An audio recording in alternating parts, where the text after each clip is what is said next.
അള്ളാഹുവിൻ്റെ അർശ് വഹിക്കുന്ന ആളുകൾ 8 ആളുകളാണ്.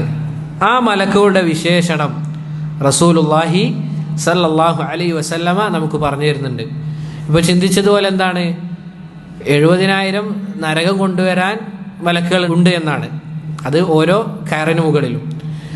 അപ്പോൾ ചിന്ത വന്നേക്കാം, നരകം കൊണ്ടുവരാൻ 70,000 ആളുകളും അള്ളാഹുവിൻ്റെ അർശ് വഹിക്കാൻ 8 ആളുകളും എന്ന് പറഞ്ഞു കഴിഞ്ഞാൽ എന്താകും, അർശ് ചെറുതാണോ എന്ന ചിന്ത വന്നേക്കാം. റസൂലുള്ളാഹി സല്ലല്ലാഹു അലൈഹി വസല്ലമ അവിടുന്ന് പറയുകയാണ്, ഉദിനലി അൻ ഉഹദ്ദിസ അൻ മലക്കിൻ മിൻ മലായികത്തില്ലാഹ് മിൻ ഹമലത്തിൽ അർശ്.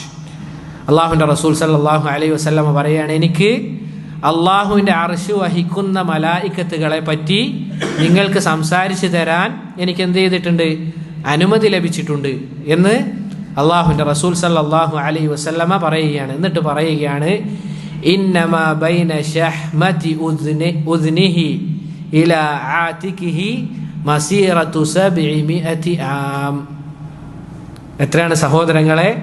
ആ മലക്കിൻ്റെ ചെവിയുടെ ഷഹ്മത്ത് എന്ന് പറഞ്ഞാൽ ഈ സാധനത്തിനാണ് പറയുന്നത്. മലയാളത്തിൽ എന്താ പറയാ,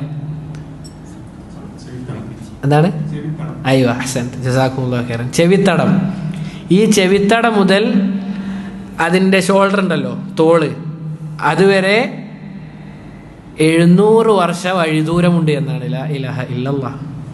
700 വർഷ വഴിദൂരമുണ്ട് എന്ന്.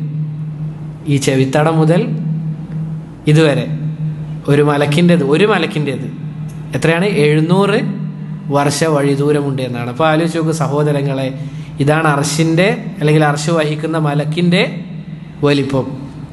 അങ്ങനെയെങ്കിൽ ആലോചിച്ച് നോക്കൂ സഹോദരങ്ങളെ, എന്തായിരിക്കും അല്ലാഹു സുബ്ഹാനഹു വ തആല ലാ ഇലാഹ ഇല്ലല്ലാഹ് അല്ലാഹു അക്ബർ, അല്ലാഹു അക്ബർ എന്ന് നമ്മൾ വെറുതെ പറയുന്നതല്ല, മറിച്ച് അല്ലാഹു അക്ബർ, അവൻ തന്നെയാണ് ഏറ്റവും വലിയ